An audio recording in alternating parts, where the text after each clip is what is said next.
Helium 10 is the first and foremost tool right now for doing Amazon research and probably anything to do with Amazon. They have an amazing tool set. I use it all the time in my work for my clients. And we're going to talk about product research today. And Bradley's going to take us through a little bit of the Helium 10 tool suite. This is the Helium 10 dashboard. When you log into Helium 10, this is what you see. There's a funny looking guy right here in the video, but just disregard him. Yeah. So that bar on the side there, that's the Helium 10 tool suite. There's a lot of different tools there. We're not going to be going over all of them today. So we're only going to be going over the ones today that have to do with product research. Where to begin when you guys are going to look for opportunity? Let's just say we're going to search for a certain category. This tool is called the black box, right? Black box, exactly. Okay, like got it. What's in the airplane. All right. So what category should I search in today? This is you're gonna drive me a little bit here, Steve. All right. Let's I like spring's coming up, so let's check out garden products. Patio, there's patio, lawn, and garden. Let's also do sports and outdoors. Okay. When you guys do this at home, keep in mind you can do what I'm just showing you is not the only way to do it. There's literally 100,000 different scenarios you can put in here, if not more. I'm just going to show you one of those 100,000 scenarios, and you have to do what works best for you. Now, speaking of what works best for you, what I'm going to put here, I'm going to put $5,000. Actually, let me go a little bit more. I'll put like $7,000. And so where does this number come from? I just want to find a product right now that has at least some proven sales, my starting point. Again, you do what works best for you. The price, I'm going to put between like $15 and $28. This is just something. Why am I choosing these numbers? You could choose something differently, but like in my opinion, if you have a $9 product, you could probably sell tons, build up some sales velocity, but you got to think about Amazon's 15% commission, the shipping to get from Amazon to the customer, the shipping to get from you to Amazon, the manufacturing cost, your profit margins might be pretty low on a smaller one, so I like to keep it up a little bit. Here's when we start getting to the nitty gritty, and I'm only going to go over like three or four of these filters today. So we always have to understand the buyer psychology, and sometimes we put our seller's hat on, and that's what we focus on, and we think like a seller, but we have to think like a buyer. What's something that we can search or that you've searched for recently, Steve, like in any e-commerce site shopping? Like what's the last thing you've tried to buy as a buyer? As a buyer, I was just buying a microphone for my computer. Okay, perfect. Laptop microphone. Okay. Now, if we see right here, there's like 1,000 or is it 1,000 reviews, 1,600 reviews, and then all of a sudden I'm going to see 2 or 3, right? And if we have a newer item, we're going to have only 0, 1, 2, 3, or 4 stars. So if we're trying to get in a category where there's everybody out there has 4,000 reviews or 1,000 reviews, right off the bat, we are working against ourselves because we're probably not going to get any sales. Okay. So what I'm going to do is I'm just going to say, hey, show me the ones that have less than, let's go lower. I'm going to say less than 40 reviews, because now think about it. If there was a whole bunch of ones that had like 80 reviews and 90, maybe 50, 60, and then there was one that had like 10 or something.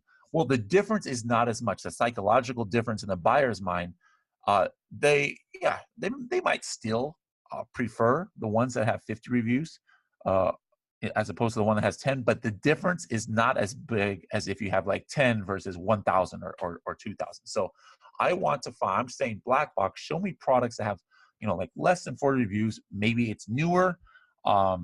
Possibly it's in a niche where everybody else doesn't have thousands of reviews. All right. So this could be an indication of opportunity. And that's the mindset I want you guys to have on this. The next thing is review rating. I'm going to put maximum 3.5. And again, the reason is, if we have like this is 4.5, and let's say there was a 4 and a 5, and then all of a sudden I did see one that was kind of low, and then all of a sudden there's this. Danger. Yeah, don't buy this. Will Robinson. Exactly. Right? They're like, hey, people obviously do not even like this product. Something might be wrong with it. So again, if I can find a product that has like 3.4, 3, 2.5 stars, but selling 7,000, well, that can mean one of two things. Either one, maybe every product there in that niche all has 3 stars too. So it's like they're just picking the lesser of two evils. And then me, if I come in with a 5-star product, immediately I have a advantage over the competition. The other thing that might indicate that it's selling a lot of money at a lower star rating could be that maybe for whatever particular need that it covers, it's the only product or one of the only that meets that need. So then people have no choice. They can't say, I need to find a 5-star because there's just nothing else out there. Either way, to me, it's a possibility. Again, this is not a guarantee. It's a possibility that this is an indication for opportunity. The last thing I wanted to talk about, let me see if there's any on this page. So great. That's just if I could interject here. Sure. Essentially, these filters that you're using with Blackbox are ways to uncover opportunities in the market based on these processes of logical processes. Yes. Low competition, essentially breaking it down to high demand, low competition, and various other sort of buyer psychology. Yeah, you're 100% correct, and that's what. Let me go to collagen peptides. I want to be able to give people an idea of. Yeah, I think this one. Yeah, so this one still has 4, but still, I mean, this is an ugly listing, right? Yeah. Like Steve, would you ever make a listing like this for your client? Yeah. Never. It's got very sparse bullet points, very short title. There's only 4 photos. They're really not optimizing this listing, and yet it's got 5,270 reviews. Sounds like it's selling a lot. This is a brand name. Yeah, this is a brand name. So a lot of people who are trying to be private label sellers, you can't get away with something like this. Like this person can, because they're probably getting most of their sales just by searching for the brand, right? But usually, this is my point here. If you find something with 1, 2, 3 images or 4 images, probably the rest of the listing is garbage too. Like this one is. Like if they don't know how to make images, they probably don't know how to make bullet points, right? And we see that case here. So yeah. The next one I'm going to do is I'm going to say, hey, show me something that has max 4 images, because 9 out of 10 times people look to the images first in making their buying decisions. And for many customers, 2 images is just not enough. They're just going to go to the next product. So again, it goes back to that same thing we've been talking about, is if we can find a product that's selling well, that's not a brand name, like that one, and has a few images or less number of images than they're supposed to, and a bad, poorly optimized listing, well, again, that just might be indication that there's opportunity there. And hey, if you come in with 7, 8, 9 images, boom, right off the bat, you have a leg up on the competition. Let's say this is a pretty narrow search. To find a product selling this much that has all of these things wrong with it, it's not likely. But we're gonna take a look. What's gonna happen is, if we can't find it, oh wow, it actually did find some products. All right, so here we go. Let's take a look here. Right off the bat, I'm looking at this. Like, what the heck is this? That's a throwing axe. But look at this. Look at this image. These are terrible. All right, now probably this might be branded. This might be like the Major League Baseball axe throwing or something. But still, this has intrigued me. Let me just look at the rest of it. One bullet point. Woo! Look at that. One bullet point. Like I can't even imagine that this is even indexed for many keywords. Is there a description here? I don't even see it. Oh, there's a description. Okay. Don't see it. Yeah. So, anyways, right off the bat, this just jumped out of the screen at me. So let's just take a look. So if we know that this product is selling around $7,000 a month, the question is, like, where are those sales coming from? We know it comes from search terms. So it's like, what search terms could be generating the sales? Let's watch this. I'm going to take the ASIN and I'm going to copy it. Now I'm going to go to another tool in our suite, which is our reverse ASIN tool, which is called Cerebro. And I'm going to paste the ASIN right here, and let's do get keywords. Now, what this is going to do is it's going to take data from 3 different data points. The main thing I'm focusing today, I mean, I could do like 5 videos just on Cerebro itself. This is my favorite tool in the suite. The main thing I want to focus on is the organic keywords. And this actually came right up for me here. So this one, as you can see, there is hardly any keywords at all. How many keywords did we come up with there in the Cerebro?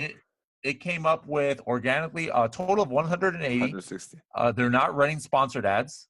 See, Cerebro will let you know how many we've detected them in sponsored ads. So they're not even running any sponsored ads.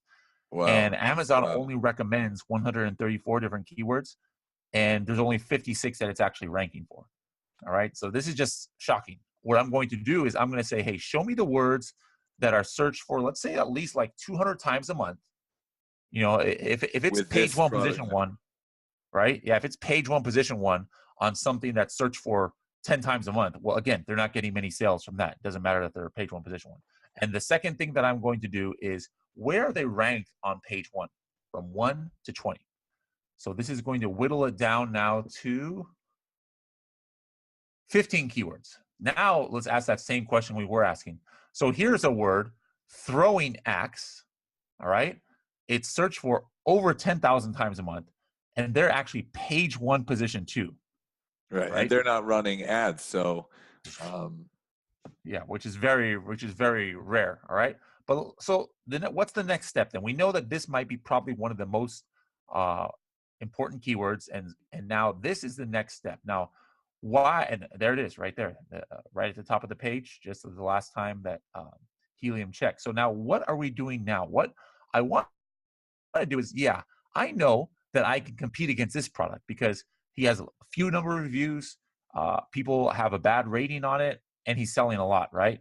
But that doesn't matter if I can just compete against one guy. The next step is you got to look at the niche as a whole. How difficult is it for me to compete with the niche as a whole with all the other competitors? We know we can do something better than them, right? So the question is, though, are they the exception or the rule? Right. Is everybody amateur hour like that one is? And that's why they're able to sell so much. All right. So, and guess what? The answer might be no. The answer might be no. And then what does that mean? We got to go on. It's very rare that on your first try, like, I mean, this is all organic. We didn't plan this. Right, Steve didn't tell me, hey, please try and manipulate this so we can find a throwing axe. I don't think either of us even knew that this was a such thing, that there's a world throwing axe league. I mean, that's crazy, the people's hobbies these days, but whatever, right? So usually if you guys are doing this, you would come up with like 10 products, and you should be able to find at least one or two, after doing it. So, all right, the first thing I said I looked at is the sales revenue. I mean, look at this. There's one who is selling 1,300 units, but look at everybody else. They're only selling like maybe 10 units a day. I mean, that's scalable. You can get to 10 units a day. Getting to 100 units a day right off the bat is going to be difficult, like on College and Midnight. So right away, I'm like, hey, that's pretty cool. All right, we're on the right track. What about rating? All right, here's ours, 3.5. Here's another 3.5. But the most actually have 4 to 5. So this is, again, not a deal breaker, but I just know that, okay, it's not going to be completely easy, to get on this. If I come in with a 4.5 or 5 stars, it's not like I'm going to stick out. Right. I would have loved to see if a whole bunch of people here have 3.5. All right, but again, not a deal breaker. Review count. Oh, this is golden. Look at this. Look at the number 2 and 3 people here on page 1. Less than 30 reviews. But I just want to have an indication that listings with low number of reviews can compete. All right, and this gives me that indication. There's room for new sellers, is what you're trying exactly. to Got it. Exactly.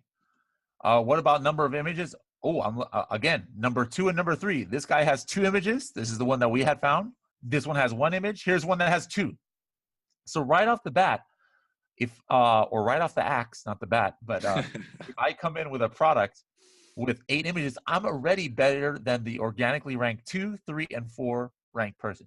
So again, this is by no means all of the criteria one should use, but this at least shows you guys a start here. And hey, yeah, my next step is I might go try and check some pricing on this. What kind of pricing can I get for it? And can I be profitable? But so essentially what it boils down to is the ability to use the filters and be creative with the filters Yes. so that you do uncover those opportunities that are out there. Exactly.